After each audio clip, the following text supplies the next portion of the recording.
Hello everybody! So this is probably the fourth time that I'm trying to film this video, and for some reason it never turns out well. So hopefully this time will be a good time. Anyways, what I wanted to talk about is contouring day-to-day, like day-to-day usage contouring in very, very pale skin tones. That means NCNW 15 all the way down to NCNW 05. I will not be talking about drag queen contouring, theatrical makeup, extreme special effects or anything of that sort. The contouring I'm talking about today is a more subtle and wearable type, and is one that actually brings out the features that you already have in your face. So basically, in my case,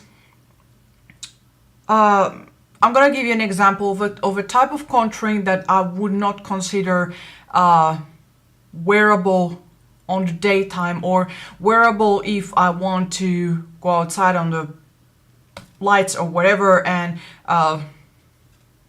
people think that that's my actual feature. For example, my nose contouring.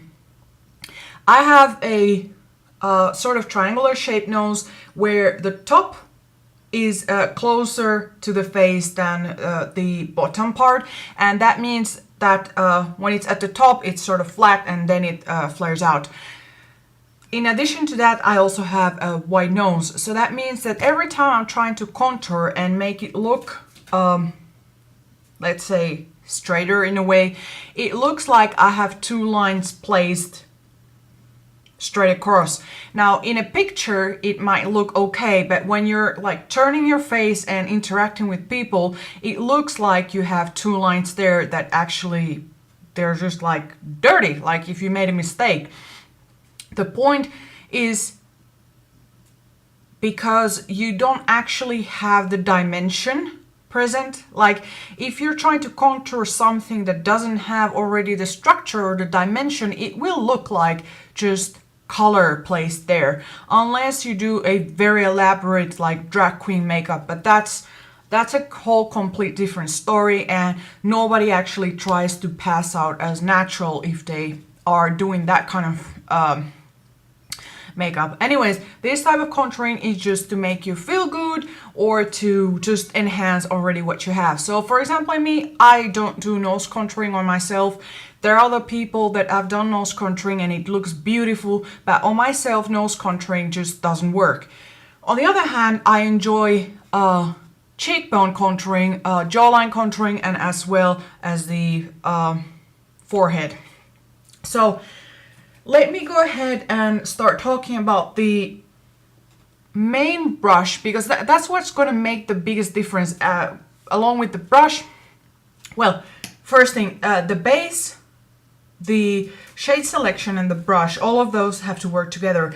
First thing, if you want to do contouring, you will have to actually use a fuller coverage foundation than you would normally use in order to really get your face flawless and of one single color. If you're using contouring on a face that has redness, blemishes, hyperpigmentation, whatnot, it will just look like you have dirt applied in straight lines. That's all. So in my case, I use the Dior Star foundation, which is close to full coverage, and then I let that sit and then proceeded to go on with a mineral foundation. I chose a cooler tone. It doesn't really have a reason. I oscillate between cooler and warmer tones depending on, for example, the rest of my makeup and my clothes and whatnot. But anyways, that's what I have on today. And then I used also concealer to conceal if anything else was left out. After that, I will go over with a setting powder that has some kind of shimmer in it. For example, the Shu Uemura loose powder in pearl, or the La Mer translucent powder, or one from Armani that was, well, that one was limited edition, or the Dior Capture powder, any powder that has a slight shine but not a highlighter. So I will go over areas where I want to emphasize, and the reason why I don't use a highlighter, it's because this is mainly like daytime, or it's something that I want it to look polished but not like screaming out loud that I've been highlighting and contouring and whatnot. Then I will go over with my contour, and also what I forgot to mention is that you must make sure that your face is powdered, because if you're going to go over with a powder contouring and in the subsequent steps that I'm going to show you, then it won't turn out well, it will turn out a mess, and you will look like you have a dirt patch in there. So the type of brush that you want to have, it's not the typical contouring brush, but actually is one that's very, very thin. Now you can get one from NARS, they have it. I believe Makeup Forever has a fan brush, and I'm pretty certain you can find in any place that kind of brush, basically a fan brush or a very, very thin contouring brush.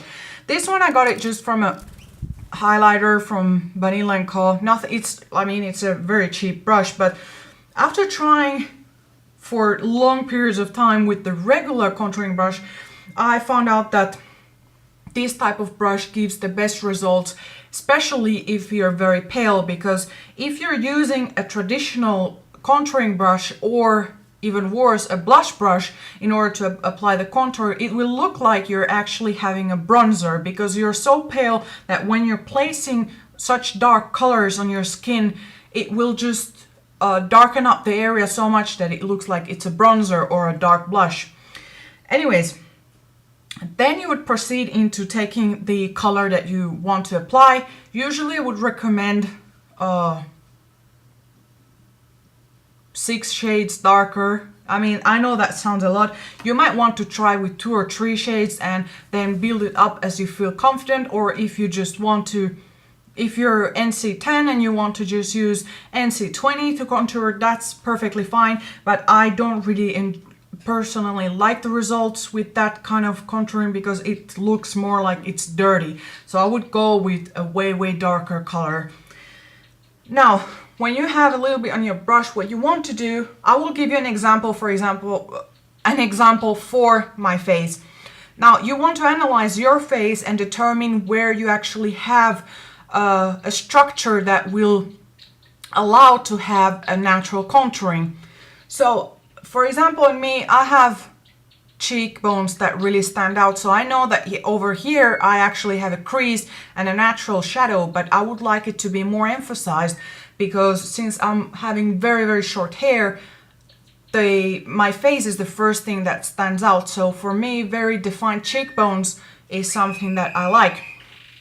Anyways, so I take it, and first thing that I do is place a line like this. Muffy! I'm sorry, he's being excited. Anyways, yeah. First thing I do is place a line, then I start by buffing it backwards in order to blend the edges, then I buff upwards, blend the edges, and then I will go with whatever is left along the edges of my hairline, and then bring it back a little bit on my forehead in order to bring the volume down in that area.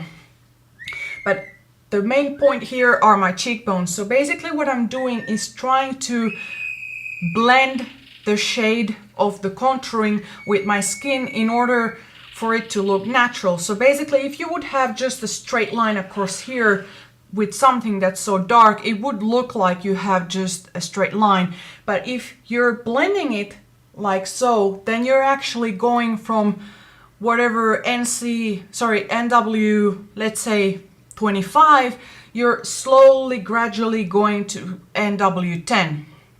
To your actual shade. So it won't look like it's made up, but it will look like it's the shadow hitting, because shadow is, well, unless you're really like placing a strong shadow, rarely is a face having such like defined strong line there. So yeah, anyways, the key here is to spend quite a bit of an amount blending.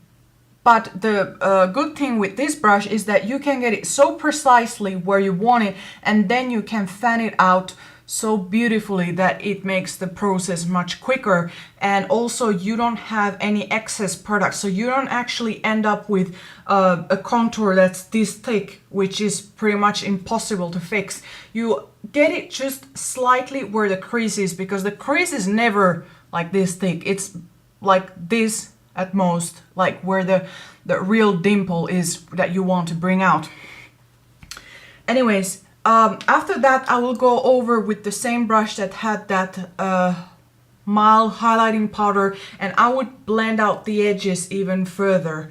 Then whatever edge is in this side, I will just dab it on with my finger. If I have a bit of foundation there, then better, and that will blend it out more. Now, whatever is left of the contouring product that you applied on your brush, I would bring it along the jawline. The reason why I wouldn't go straight from the powder to the jawline is because it can tend to look very muddy and very dirty. So I would just use whatever is left on the brush. Now, you can take this concept and apply it in pretty much any area of your face that you want to contour. And basically contouring means to bring down the volume. So if you want a more defined cheekbone, you have to bring down the volume. Then, if I really feel fancy, I might apply some kind of highlighter over here if I feel like it.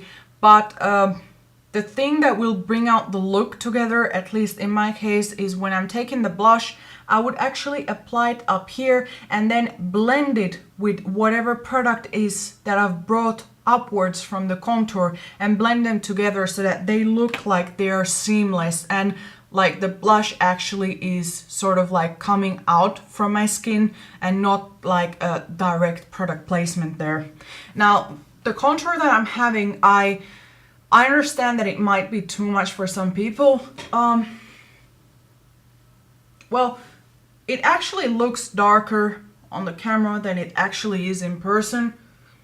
I'm not sure if you can see, can you see it better from here? Anyways, this is a type of contouring that I enjoy doing on a daily basis, or every time that I'm using a full coverage foundation. And yeah, that's just my tips and tricks for it. Now, I'm gonna talk about the shades. I'm gonna go from cooler tones to warmer tones. Now, both can be worn regardless of your skin undertone, depending on the undertone of the foundation. You might like more one than another, but they are both wearable. I'm gonna start with the cooler tones.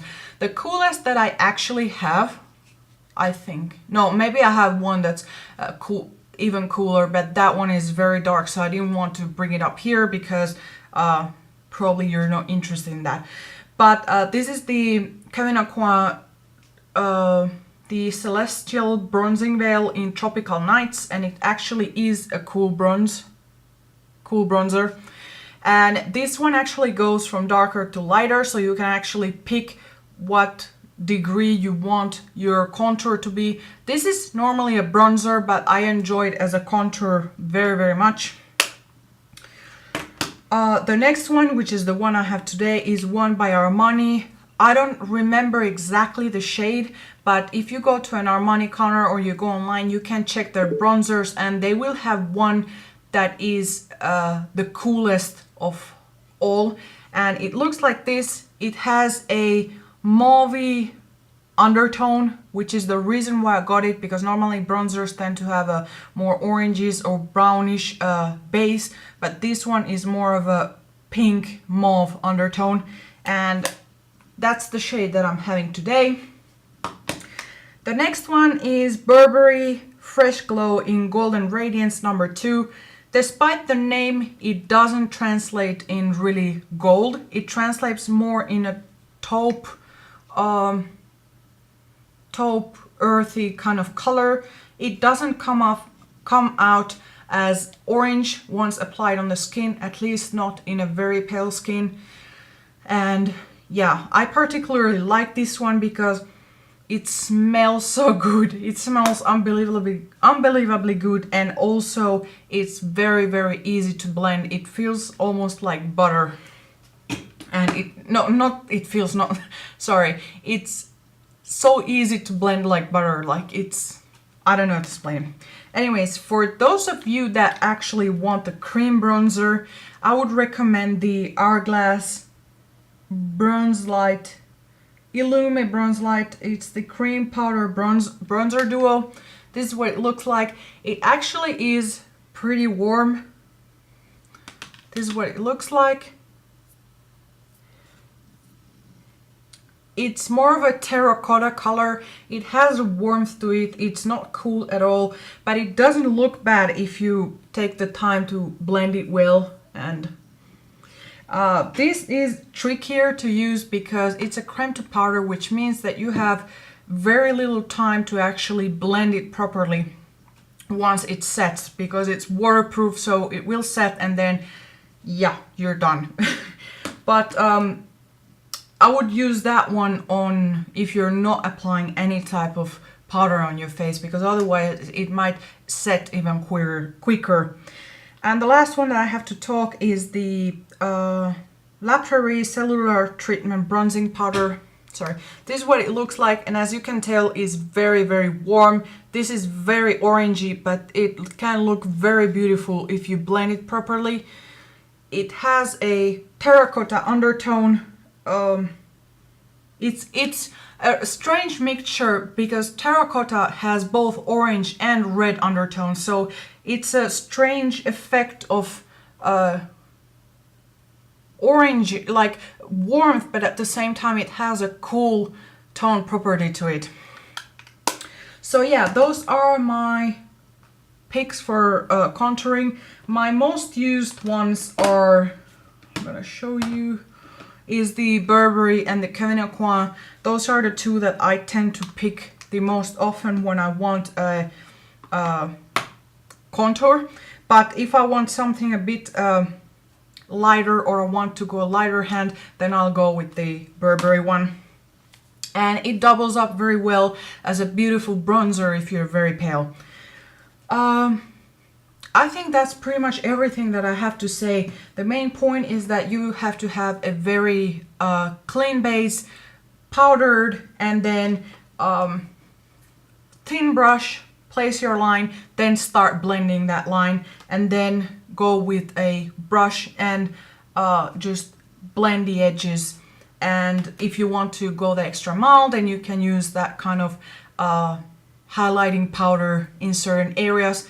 Not straight highlighter if you want to, for it to appear more natural. And yeah, I think that's pretty much everything that I have to say. If you have any questions, then let me know down below. I'll be more than happy to answer them.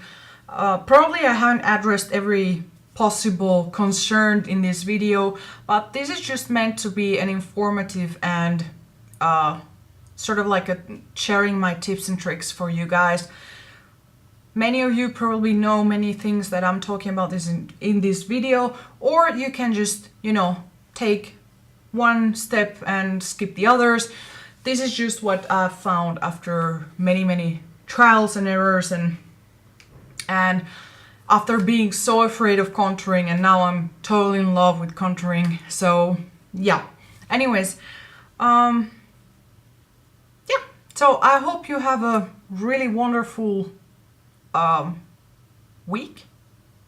I'm a little bit off because I've been traveling so much. I was already thinking about weekend. As a side note, I'm traveling to Singapore in 3 days, so maybe that's why I'm a little bit off, because I'm packing and I have a lot of appointments and stuff to do. So yeah, anyways, I'll see you guys probably soon. Yeah, bye bye.